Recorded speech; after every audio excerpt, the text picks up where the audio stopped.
Chapter 1. Hold still, please. You don't want the photograph to be blurry. It's not my fault you haven't updated your camera. The newer models have nearly instantaneous exposure. That relic looks older than I am. Nyssa Glass swallowed her rant and sat straighter. Across the room, Ellis rested in his mechanized wheelchair. Behind him, the streaked glass revealed a narrow side street filled with dingy, run-down storefronts. A few pedestrians and motorists passed by, but none gave the shop a second glance. For the best. Being sighted in the company of a known forger could cause unwanted scrutiny. The shutter clicked. Good.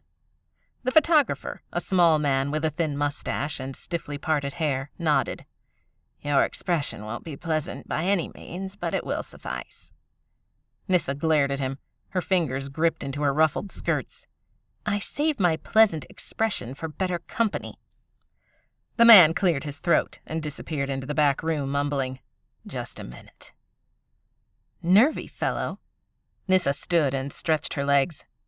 For what it's worth, I always find your expression pleasant. Ellis flashed an easy smile. His dark eyes sparkled at her, full of life and thoughtfulness beyond his 19 years. The tension between Nyssa's shoulders eased. I just want to get out of here.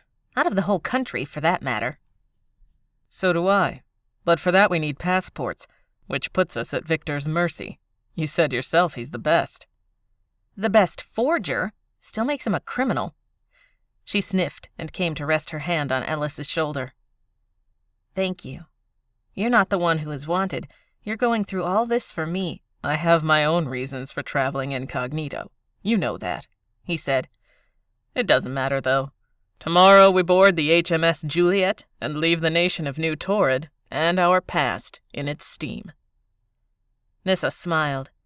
She'd never traveled by zeppelin, and the Juliet was a top-of-the-line luxury dirigible, capable of carrying 20 passengers in comfort and style. Under different circumstances, she'd have been thrilled. Being framed for murder and forced to flee the country sort of takes the fun out of vacations. Ellis took her hand. Hey, cheer up. Everything's almost behind us. He flipped a dial on the armrest of his chair. It unfolded and adjusted, clamping around his legs like a pair of braces, supporting him until he could stand upright. I have it planned out. We'll get to San Azula, cash in enough of my bonds to purchase a home, maybe start a business. Glass and... not Dalhart. I need a new name. She laughed. And what will we do in this venture? Whatever we want. He shrugged. Between your electrician training and everything I learned in my father's workshop, we have options. Sounds wonderful. Nyssa brushed a stray lock of wiry brown hair from her eyes. I'd like a chance to contribute financially to the arrangement. Oh, don't worry about it. What's the point of having a rich boyfriend if he doesn't buy you things? He winked. Nyssa blushed. Their relationship was only a month old and ill-defined. She was fond of him, yes.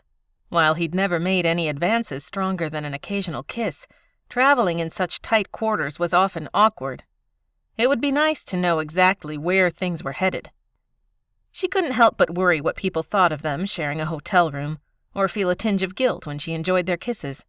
After all, was that something nice girls did? Did nice girls even have boyfriends? Or did they somehow manage to skip straight to fiancés? Nyssa had never had anyone to talk to regarding such matters. The door to the back room opened, and the pistons in Ellis's leg braces hissed as he turned to face Victor. The forger clasped 2 leather-bound documents in his outstretched hand. All ready? Ellis asked. Yes, sir. You were in luck. A pair stopped by yesterday and ordered 2. I had them half finished when they tried to pay in jewelry, Victor said. We're strictly a cash operation, you understand. Speaking of... Ellis reached into his breast pocket and pulled out the bills.